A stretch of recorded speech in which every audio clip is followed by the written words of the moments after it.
Dear viewers, पिछले भागों में हम लोगों ने शुगर क्या होती है, उसको कंट्रोल में कैसे लाया जाता है, इसके बारे में बात की। अब आइए हम विस्तार से चर्चा करेंगे शुगर कंट्रोल करने के बारे में आगे की कार्यवाही पर। जैसा कि मैंने बताया, शुगर कंट्रोल करने के लिए तीन मुख्य बातें हैं। एक, खाने पीने का ध्यान, उचित व्यायाम, और तीसरा, उचित दवाई। इस बार हम खाने के मुख्य घटकों के बारे में या कंपोनेंट्स के बारे में डिटेल में बात करेंगे। हम जो खाना खाते हैं उसमें तीन मुख्य घटक या कंपोनेंट्स होते हैं। वो हैं कार्बोहाइड्रेट, प्रोटीन और फैट। कार्बोहाइड्रेट का मेन काम होता है ऊर्जा देने के लिए। प्रोटीन का काम होता है शरीर की रिपेयरिंग करने के लिए, मसल बनाने के लिए। और फैट का काम होता है कि ऊर्जा का संघनित सोर्स है या कंडेंस्ड फॉर्म है, जो शरीर ऊर्जा इकट्ठी करके रखता है अपने आप में।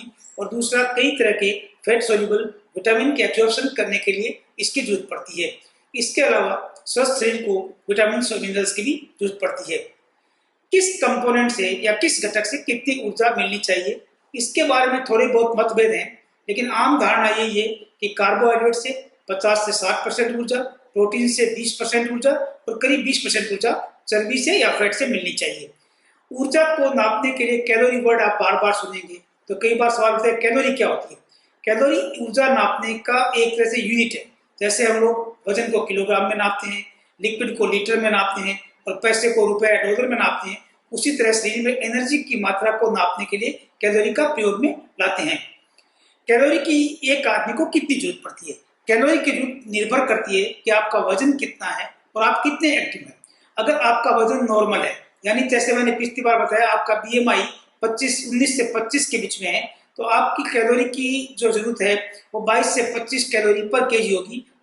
अगर आप साधारण कामकाज या बहुत कम कामकाज करते हैं तो मान लीजिए आप 60 केजी वजन के हैं, तो आपकी कैलोरी रिक्वायरमेंट 1200 से 1500 कैलोरी होगी। आपका वजन सामान्य है पर एक्टिविटी काफी है, तो आपको 30 किलो कैलोरी पर केजी के हिसाब से जरूरत पड़ेगी। आप मोटे हैं और बहुत कम एक्टिव हैं, तो नेचुरली आपको कैलोरी की जरूरत भी कम पड़ेगी, आपको 20 कैलोरी पर केजी चाहिए। आप पतले हैं या बहुत ज्यादा एक्टिव आदमी हैं, बहुत ज्यादा कठिन शारीरिक श्रम करते हैं, तो आपको 40 किलो कैलोरी पर केजी की जरूरत पड़ती है।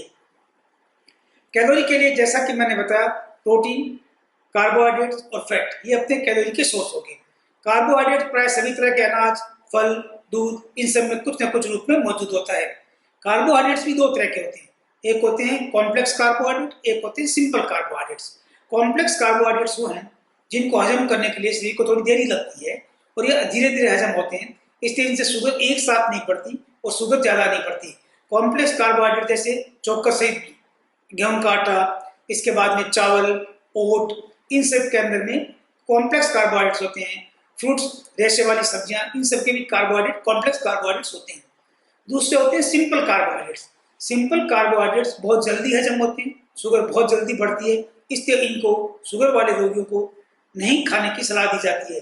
सिंपल कार्बोहाइड्रेट्स हो गए चीनी, ग्लूकोज, मिठाई, केक, पेस्ट्रीज, फलों के रस, कार्स डब्बा बंद रस, आलू, ये सारे सिंपल कार्बोहाइड्रेट से काफी रिच सोर्स है, इसलिए इनको अवॉइड करने की सलाह दी जाती है।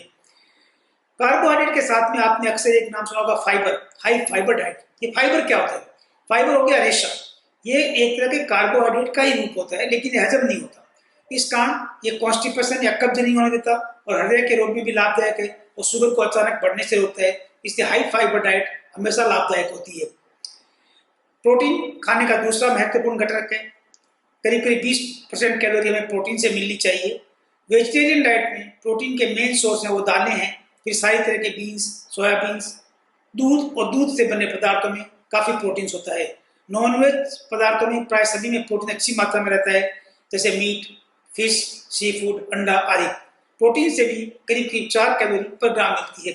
प्रोटीन ज़्यादा खाने से शरीर इसको एनर्जी सोर्स की तरह भी यूज कर सकता है। अब आइए चर्बी। चर्बी ऊर्जा का एक संघनित सोर्स है, यानी कंडेंस्ड फॉर्म है। इसमें कैलोरी काफी होती है। 1 ग्राम फैट से करीब करीब 9 कैलोरी मिलती है, यानी 1 चम्मच घी या तेल से करीब 45 कैलोरी मिलती है। लेकिन फैट के बारे में भ्रांतियां भी बहुत है कि मैं कितनी फैट खानी चाहिए, कौन सी फैट खानी चाहिए।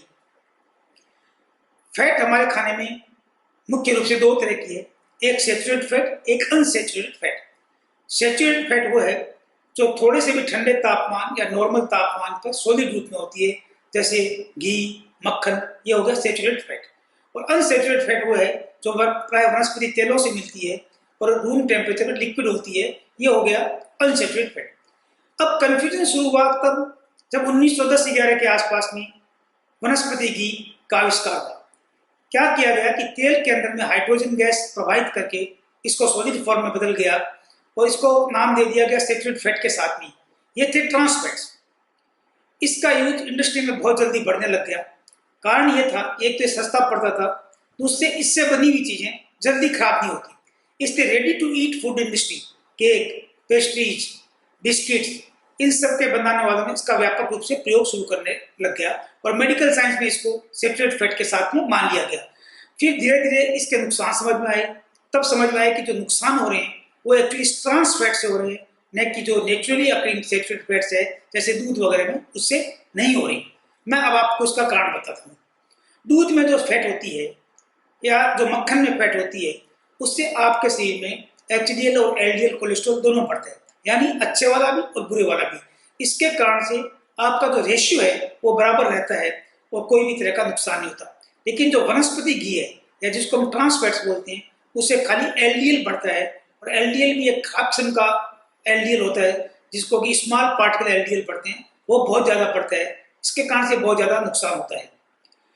फिर बरसों बाद ये भी समझ में आया कि जब लो फैट के चक्कर में पेशेंट जो है हाई कार्बोहाइड्रेट डाइट खानी शुरू कर दी और डाइट में सिंपल कार्बोहाइड्रेट्स यानी मैदे की मात्रा, मिठाई की मात्रा ज़्यादा बढ़ गई। इनके चलते मोटापा होने लग गया और उसके चलते और नुकसान होने लग गया और इन सब का नुकसान का कारण सैचुरेटेड फैट को मान लिया गया, जबकि सारी फैट्स अलग अलग तरह के थी।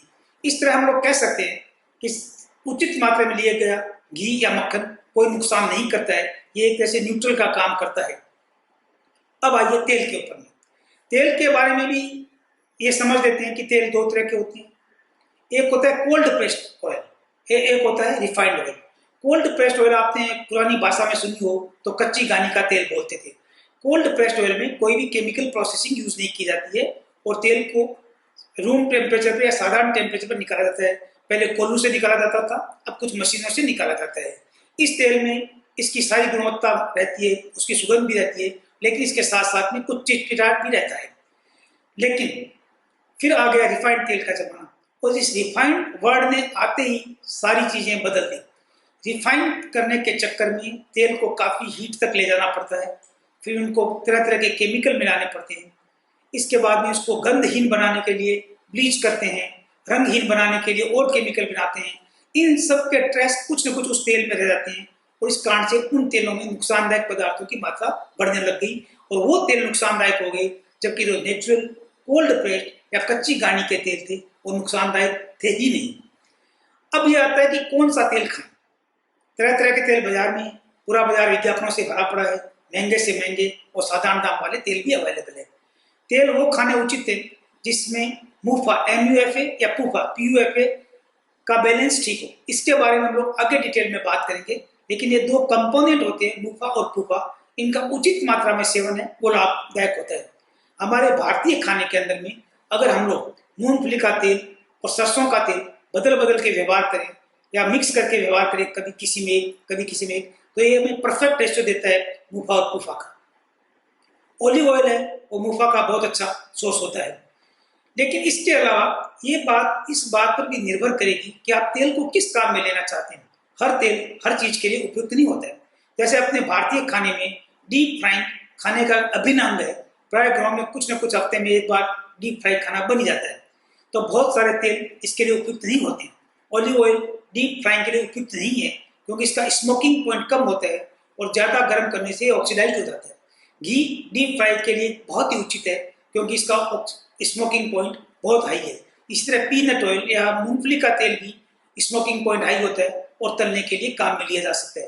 ट्रांस फैट या वनस्पति घी तलने के लिए बहुत ही नुकसानदायक होता है क्योंकि इसका भी स्मोकिंग पॉइंट कोई हाई नहीं होता।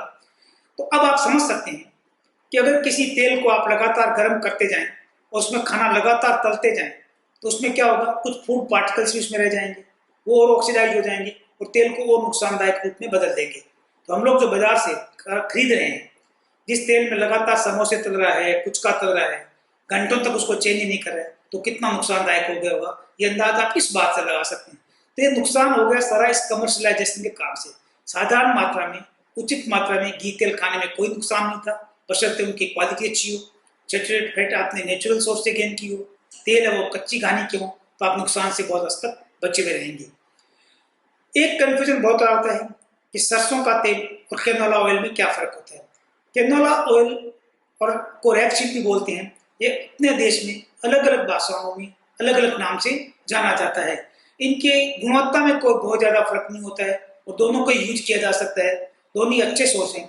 अभी एक स्टडी पब्लिश हुई जिसमें कुछ वेस्टर्न कंट्रीज के भी लोग थे, अपने आल इंडिया इंस्टीट्यूट के भी लोग थे, और इन्होंने भी यही प्रमाणित किया कि जो मस्टर्ड ऑयल है वो काफ़ी अच्छा रहता है।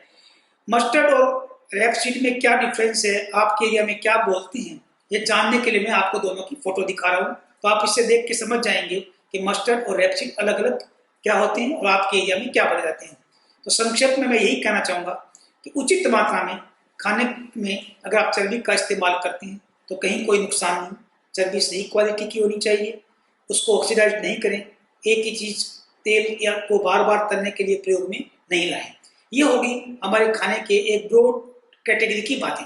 अगली एक करके बात करेंगे, उसमें ब्रेकफास्ट, लंच, डिनर सभी के बारे में बात होगी। धन्यवाद।